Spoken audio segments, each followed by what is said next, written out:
항상 시청해주시는 여러분 감사합니다. 오늘도 김남진 박사와 함께 가지야! 건강과 진짜 다이어트를 원하십니까? 그렇다면 먼저 나쁜 것을 피하십시오. 예? 좋은 것을 먼저 해야지 나쁜 것을 피하라고 하나요?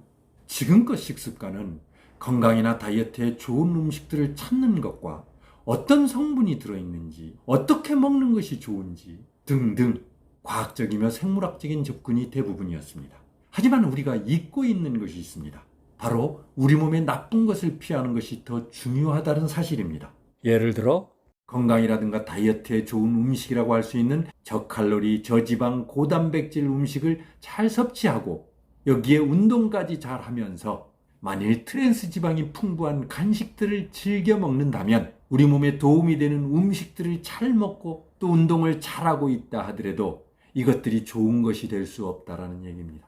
그러므로 좋은 것보다 나쁜 것을 먼저 피할 수 있어야 하는 것입니다. 그런데도 불구하고 좋은 것을 찾아 먹으려고 엄청 노력하거나 실천하면서도 나쁜 것을 생각 없이 먹거나 마시는 사람들이 주변에 참 많이 볼 수 있습니다. 더욱이 몸에 좋은 것을 찾아 먹지도 않으면서 나쁜 것만 골라서 먹는 사람도 생각보다 많이 있습니다. 그러다 보니 또 이런 질문을 던집니다. 어떤 것들이 나쁜가요? 구체적으로 어떤 것들이 나쁜 것이고 왜 피해야 하는지에 대하여 정확한 전달이 필요하지 않나요? 당연하죠. 알아야 실천을 하든 말든 할 테니까. 그렇다면 피해야 될 것들이 얼마나 있을까요? 아주 많습니다. 아주 많지만 특히 4가지, 최소한 이 4가지를 중점적으로 피하자는 뜻입니다. 무엇인데 이리 뜸을 들이냐고요? 피해야 될 탑4는 뭔가요? 그 첫째는 혈당 상승 음식.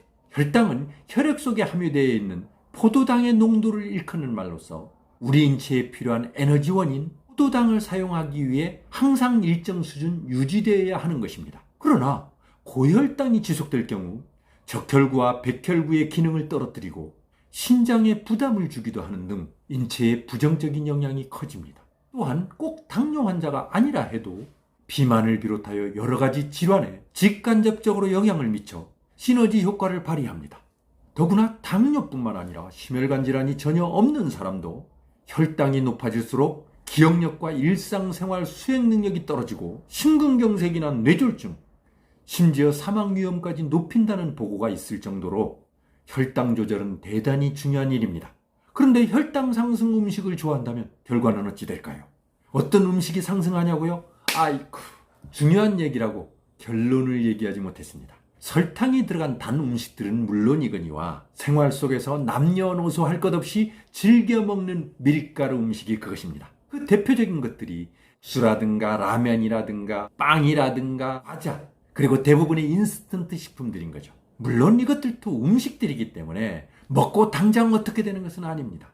하지만 밀가루 음식을 생각 없이 즐겨 먹는다면 그만큼 인체에 부정적인 영향이 커짐을 기억하시기 바랍니다. 둘째는 포화지방이나 트랜스지방 함유 식품. 이 중에 포화지방은 동물성 지방으로 비계덩어리라 생각하면 쉽습니다. 하지만 우리 인체의 피하지방층에 꼭 필요한 지방이기도 합니다. 그런데 과다 섭취할 경우에 비만을 비롯한 심뇌혈관에 문제를 일으키기 때문에 주의하라는 것입니다. 이에 비해 트랜스지방은 포화지방보다 인체에 부정적인 영향이 더 크고 복부 비만을 비롯하여 심혈관 질환 및 각종 암도 유발하는 것으로 알려져 있습니다. 그러면 어떤 음식이나 식품에 이런 지방들이 많이 들어있냐고. 또 중요한 얘기가 빠졌군요. 먼저 포화지방 섭취 기여도 3대 식품은 돼지고기, 우유, 라면이라고 밝혀졌습니다. 이 외에도 마요네즈라든가 크림, 가공기름, 버터, 치즈 등이 포함이 됩니다. 여기에 트랜스지방이 많이 함유된 식품들은 우리가 너무 좋아하는 케이크라든가 도넛, 튀김, 감자, 비스켓 등등 많이 있습니다. 그리고 영화를 좋아하는 사람들이 즐겨 먹는 팝콘, 커피를 좋아하는 사람들이 먹고 있는 커피 크림도 간과해서는 안 되는 식품이라는 것을 기억하시기 바랍니다. 이들 지방 중에 특히 트랜스 지방은 한번 흡수되면 잘 배출되지 않는 특징을 가지고 있습니다. 그러므로 최대한 섭취를 줄여라!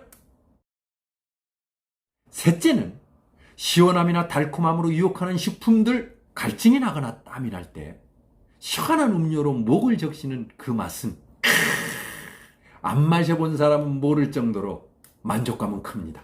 여기에다 자신이 좋아하는 과일 맛이나 달콤함으로 무장된 음료들이라면 더 말할 필요도 없을 정도로 쾌감은 너무도 강렬합니다. 그런데 이러한 음료들이나 식품들이 건강에 숨은 적이라는 것입니다.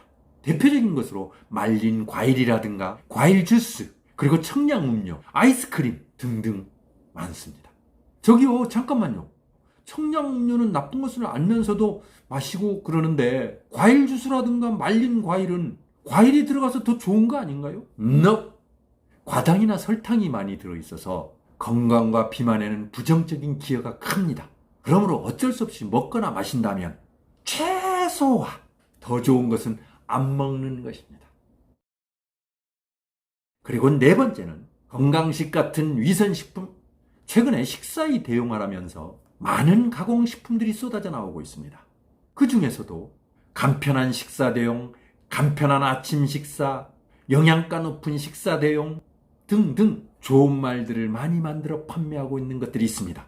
물론 진짜 먹을 것이 없거나 급할 때는 굶는 것보다 먹는 것이 더 좋을 수 있습니다.